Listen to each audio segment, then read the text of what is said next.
નમસ્કાર, ગ્રાઉન્ડ રિપોર્ટમાં આપનું સ્વાગત છે। હું છું આપની સાથે સંધ્યા। ચોમાસું ક્યાંક આસપાસ છે। કેરળમાં તો ચોમાસાએ દસ્તક દઈ દીધી છે।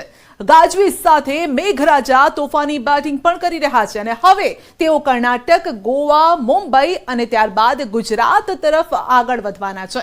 આ વર્ષે દેશમાં 1 જૂનના બદલે 30 મેએ જ ચોમાસાએ એન્ટ્રી કરી લીધી છે। ત્યારે શું હવે ગુજરાતમાં પણ વહેલું ચોમાસું બેસી જશે? જુઓ ગુજરાતનું હવામાન વિભાગ શું કહી રહ્યું છે અને હવામાન નિષ્ણાતે વાવણી કરવા માટે શું સલાહ આપી છે।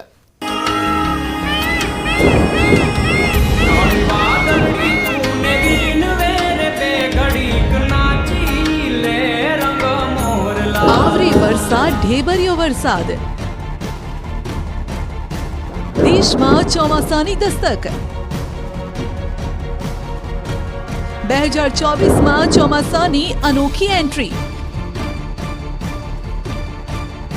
એક સાથે દક્ષિણ અને પૂર્વોત્તરમાં બેઠું ચોમાસું।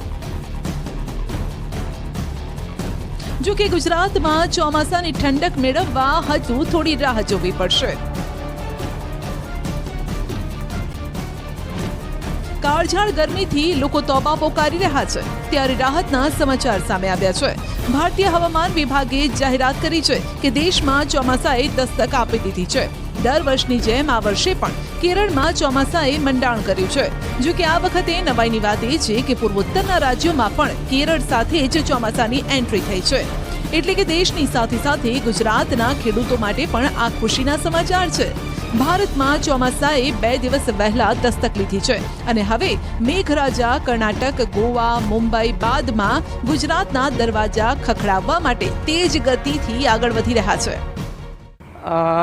जो नॉर्थ ईस्ट में बारिश हुई थी, ये जो साइक्लोनिक स्टॉर्म रेमल रिकर्व होके गया था उसके कारण हुई थी। और जो केरल में बारिश हो रही है वो मानसून ऑनसेट का फीचर्स है। और साथ में जो नॉर्थ ईस्ट इंडिया में जो बाद में बारिश हुई है साइक्लोनिक स्टॉर्म के बाद, वो मानसून फीचर्स है, जिसके कारण आज 30 मई को केरल और most part of north east India के पार्ट में मानसून ऑनसेट हुआ है। મહત્વનું છે કે આ વખતે ચોમાસાએ અનોખી રીતે એન્ટ્રી કરી છે। દર વખતે ચોમાસું કેરળથી એન્ટર થતું હોય છે। આ વખતે કેરળ અને પૂર્વોત્તરના ભાગોમાં ચોમાસાએ એક સાથે એન્ટ્રી મારી છે। હજુ ચોમાસું આગળ વધે તે માટે દેશમાં સ્થિતિ ખૂબ જ સાનુકૂળ છે। ચોમાસાના વહેલા પ્રવેશ માટે ચક્રવાત રેમલને પણ એક કારણ માનવામાં આવી રહ્યું છે। હવામાન શાસ્ત્રીઓએ જણાવ્યું છે કે પશ્ચિમ બંગાળ અને બાંગ્લાદેશમાંથી પસાર થયેલા ચક્રવાત રેમલે ચોમાસાના પ્રવાહને બંગાળની ખાડી તરફ ખેંચ્યો છે, જે ઉત્તર પૂર્વમાં ચોમાસાના વહેલા આગમનનું કારણ હોઈ શકે છે। સામાન્ય રીતે ઉત્તર પૂર્વમાં 5 જૂન સુધીમાં ચોમાસાની શરૂઆત થાય છે।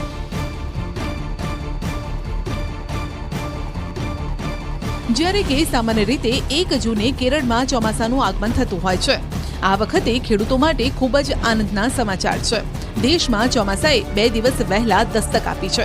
જો કે હવામાન વિભાગના પરિબળો અનુસાર જોઈએ તો ચોમાસાની અનુમાનિત તારીખ કરતા 4-5 દિવસ વધતા ઓછા થાય તો તેને સમયસર જ ચોમાસું માનવામાં આવે છે।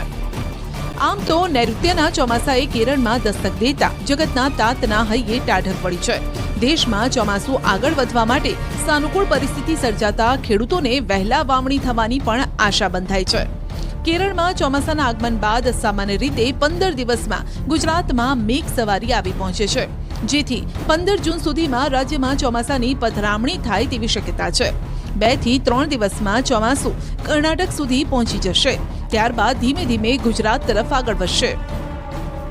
આ વખતે 30 મેએ જ ચોમાસાએ કેરળમાં દસ્તક દીધી છે, એટલે કે હવે જે પરિસ્થિતિ છે તે મુજબ 1 જૂન સુધીમાં મેઘરાજા અડધા કેરળમાં ફરી વળશે। ત્યારબાદ 5 જૂને મેઘ સવારી પણ આવી પહોંચશે ગોવામાં। 10 જૂને મુંબઈ અને 15 જૂન સુધીમાં મેઘરાજાની ગુજરાતમાં પણ ધમાકેદાર એન્ટ્રી થશે। 15 જૂને દક્ષિણ ગુજરાતમાં વલસાડ, ડાંગ સહિતના જિલ્લામાં ચોમાસું બેસી જશે। 25 જૂન સુધીમાં અડધા ગુજરાતમાં ચોમાસાની એન્ટ્રી થઈ જશે અને મહિનાના અંત સુધીમાં એટલે કે 30 જૂને સમગ્ર ગુજરાતમાં ચોમાસાનું મંડાણ થશે। 30 જૂને માત્ર ગુજરાત જ નહીં સમગ્ર દેશમાં ચોમાસું બેસી જાય તેવા એંધાણ વર્તાઈ રહ્યા છે। गुजरात में जो मानसून प्रोग्रेस की नॉर्मल डेट है वो 15 जून है 15 जून के आसपास ही मानसून प्रोग्रेस होगा गुजरात रीजन के आसपास। आज फिशरमैन की कोई वार्निंग नहीं है और जो मतलब कोस्टल में विंड प्रिवेल करेगी वो wind mainly south westerly wind रहेगी। ગુજરાતમાં વહેલું ચોમાસું બેસે એવી હાલ કોઈ શક્યતા નથી, જો કે પ્રી મોન્સૂન એક્ટિવિટીના ભાગરૂપે કોઈ જગ્યાએ હળવો વરસાદ વરસી શકે છે। નોંધનીય છે કે ગત વર્ષે એટલે કે 2023માં ભારતમાં ચોમાસું 8 દિવસ મોડું પહોંચ્યું હતું। ગત વર્ષે 8 જૂને ચોમાસાએ દસ્તક દીધી હતી, જેના કારણે ગુજરાતમાં પણ ચોમાસું મોડું પહોંચ્યું। આવામાં ચાલુ વર્ષે ચોમાસાએ સમય કરતાં 2 દિવસ પહેલા દસ્તક દેતા ગુજરાત સુધી ચોમાસું સમયસર પહોંચે તેવું અનુમાન છે। છેલ્લા 6 વર્ષના ચોમાસાની શરૂઆતના આંકડા પર એક નજર કરીએ। 2019માં હવામાન વિભાગે 8 જૂનથી ચોમાસું બેસવાની આગાહી કરી હતી, ત્યારે 2 દિવસ પહેલા એટલે કે 6 જૂનના રોજ ચોમાસું શરૂ થયું હતું। 2020માં 1 જૂનથી ચોમાસું શરૂ થાય તેવી આગાહી હતી। 5 દિવસ મોડું એટલે કે 5 જૂનથી ચોમાસાની શરૂઆત થઈ, જ્યારે 2021માં 3 જૂનનું અનુમાન હતું, પરંતુ 31 મેથી જ ચોમાસું બેસી ગયું। આ ઉપરાંત 2022માં હવામાન વિભાગે અનુમાન લગાવ્યું હતું કે 29 મે ચોમાસું બેસશે, પરંતુ થયું પણ એવું જ। 29 મે ચોમાસાએ દસ્તક દઈ દીધી। હવે 2023માં 8 જૂનનું અનુમાન હતું, પરંતુ ચોમાસાએ 4 દિવસ પહેલા જ એટલે કે 4 જૂને પધરામણી કરી। હવે આ વખતે પણ 31 જૂનનું અનુમાન લગાવાયું હતું, પરંતુ 1 દિવસ પહેલા એટલે કે 30 જૂને ચોમાસાએ કેરળમાં એન્ટ્રી કરી લીધી છે, જે શુભ સમાચાર છે। હવામાન વિભાગ દ્વારા એપ્રિલ મહિનામાં જે અનુમાન લગાવવામાં આવ્યું હતું તેમાં પણ સામાન્ય કરતાં વધુ વરસાદનું અનુમાન હતું। આ વખતે ચોમાસું ખૂબ જ સારું રહેવાનું છે તેવું હવામાન વિભાગનું અનુમાન છે। જ્યારે હવામાન નિષ્ણાત પરેશ ગોસ્વામીનું માનીએ તો ચોમાસું ધીમે ધીમે ગુજરાત તરફ આગળ વધી રહ્યું છે। હાલ રાજ્યમાં પવનની ગતિ વધારે છે, તાપમાન પણ વધારે છે, પરંતુ ધીમે ધીમે તાપમાન ઓછું થતું જશે। પવનની ગતિ પણ સામાન્ય કરતાં વધારે છે, તે સામાન્ય થઈ જશે। હવામાન નિષ્ણાતનો દાવો છે કે ગુરુવાર અને શુક્રવાર 2 દિવસ રાજ્યમાં ક્યાંક છૂટો છવાયો વરસાદ પણ થઈ શકે છે। આમ જોવા જઈએ તો પવનની દિશા છેલ્લા કેટલાય દિવસથી ઉત્તર પશ્ચિમની હતી, એ હવે ધીમે ધીમે બદલાઈ અને પશ્ચિમના પવનો થઈ રહ્યા છે। આને કારણે તાપમાન પણ ઘટ્યું છે અને રાજ્ય ઉપર વાદળછાયું વાતાવરણ પણ થયું છે। એમાં આવતીકાલ 30 તારીખ અને પરમ દિવસે 31 તારીખ એમ 2 દિવસ કોઈ જગ્યાએ છાંટછૂટ પણ થાય તેવી પણ શક્યતાઓ દેખાઈ રહી છે। અને આ પવનની સ્પીડ છે, આ પવનની ગતિ જે દિશા તો બદલાઈ રહી છે, પણ પવનની ગતિ છે એની અંદર છેલ્લા 2-3 દિવસથી વધારો નોંધાયો છે। એની પણ મેં આપને ઘણા દિવસથી માહિતી આપતા હતા કે હમણાં થોડા દિવસ પવનની સ્પીડમાં વધારો નોંધાશે। એવી જ રીતે અત્યારે પવનની જે સ્પીડ છે એ 25 થી લઈને 30 કિલોમીટર પ્રતિ કલાકની ઝડપે ચાલી રહી છે। નોર્મલ કરતાં પવનની સ્પીડ છે એ વધારે ચાલી રહી છે। હવામાન વિભાગે પણ રાજ્યમાં આગામી 2 દિવસ પવનની ગતિ 25 થી 30 કિલોમીટર પ્રતિ કલાકની રહે તેવું અનુમાન લગાવ્યું છે। હવામાન વિભાગે કહ્યું છે કે આગામી 5 દિવસ વાતાવરણ સૂકું રહેશે, પરંતુ પવન વધુ રહેશે। ખાસ કરીને સૌરાષ્ટ્ર અને કચ્છ, પાટણ તેમજ બનાસકાંઠામાં ધૂળની ડમરીઓ ઉડે તેવી શક્યતા છે। રાજ્યના સુરેન્દ્રનગર, કચ્છ, પાટણ, બનાસકાંઠામાં આ 4 જિલ્લામાં 3 દિવસ સુધી વિન્ડ એલર્ટ પણ જાહેર કરાયું છે। आने वाले 7 दिनों के लिए जो फोरकास्ट दिया गया है वो ड्राई वेदर प्रिवेल करेगा और मैक्सिमम टेम्परेचर आने वाले 5 दिनों के लिए नो लार चेंज में रहेगा। और वार्निंग की बात करेंगे तो आज कल और परसों के लिए strong wind, surface wind prevail करेगी पूरे गुजरात रीजन के लिए, और उसकी स्पीड होगी 25 से 30 किलोमीटर पर आवर की। और सौराष्ट्र, कच्छ और पाटन, सुरेंद्रनगर और बनासकांठा के लिए डस्ट स्टॉर्म की वार्निंग दी गई है आने वाले 3 दिनों के लिए, यानी आज, कल और परसों के लिए।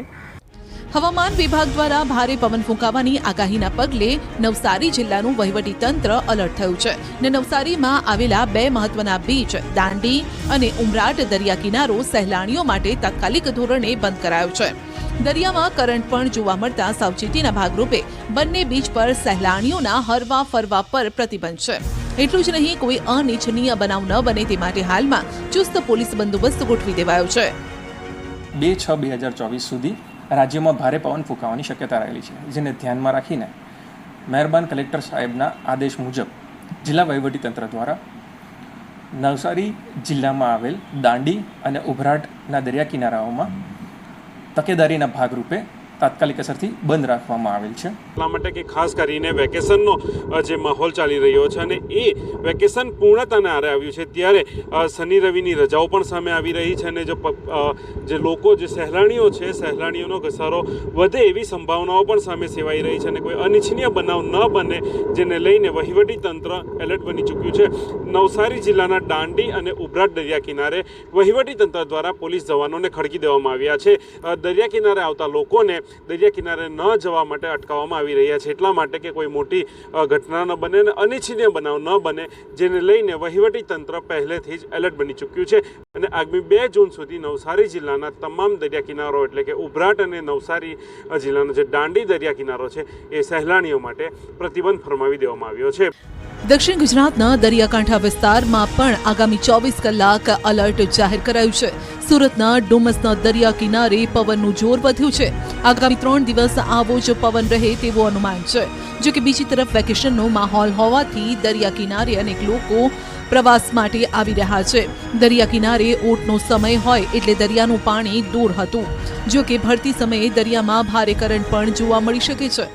હવામાન ખાતાની આગાહીના પગલે ન્યૂઝ 18 ગુજરાતીની ટીમ પહોંચી છે સુરતના ડુમસ દરિયાકાંઠે.